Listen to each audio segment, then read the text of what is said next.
Good morning sa inyong tanan, sa mga Kabisayaan o dinhi sa Katagalugan, magandang umagang kay ganda. Dito sa Sambales, makulimlim at medyo may kunting ambon. So naririto po tayo sa ka kahalamanan, kumbaga.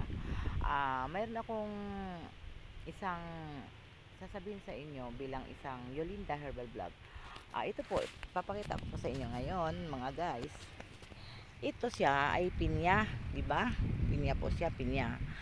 Napakasarap po ang ano nito, ang bunga. At napakasarap kainin. Kinakain po ito ng mga tao sa buong mundo. Pero may isa akong tips sa inyo na hindi lang siya bunga ang mapapakinabangan.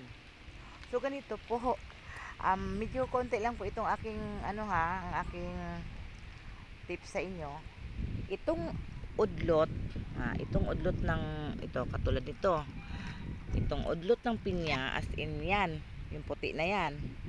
Itong puti na to, kung sakaling may pigsa kayo, pakinig po kayo mabuti ha, dahil tingnan po ito ninyong mabuti itong akong sasabihin, dahil ito po yung mabisa po talagang gamot sa kalusugan.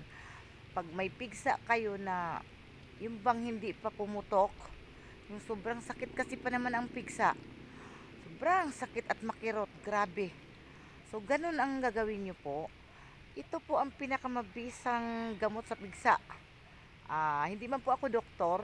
Ang papa ko napakagaling pong manggagamot sa Agos San del Sur nung araw, at sa Bohol, sa Davao. Napakagaling po ng ama ko noon, pero lahat ng mga panggagamot niya po ng mga herbal, ako po yung kasama niya, at ako po lagi niyang ayaw ng mga kapatid ko, dahil paglaki daw ng mga kapatid ko, hindi daw ako daw ang binibilinan niya. Kaya makinig kayo mabuti sa sinasabi ko. Pag may pigsa kayo saan man, sa puwet, sa tiyan, sa binti, sobrang kirot niyan, pulang-pula, di ba?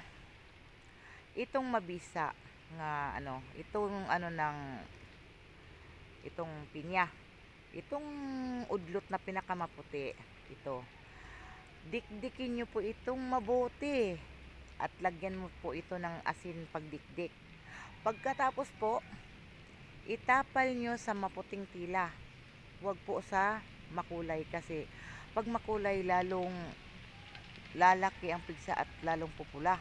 So maputing tila, at ito po ang dinikdik na udlot sa pinya, kumbaga sa Bisaya, at sa Tagalog naman ay ng pinya, usbong. Yun po ang gagawin niyo ha, mga guys ha. Sana po makatulong po itong aking herbal vlog sa inyo, dahil po napakarami po nating kababayan, lalo na po sa bundok.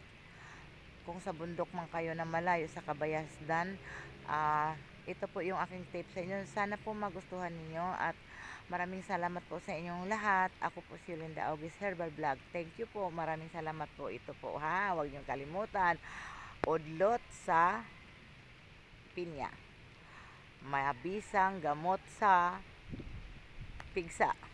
Thank you po.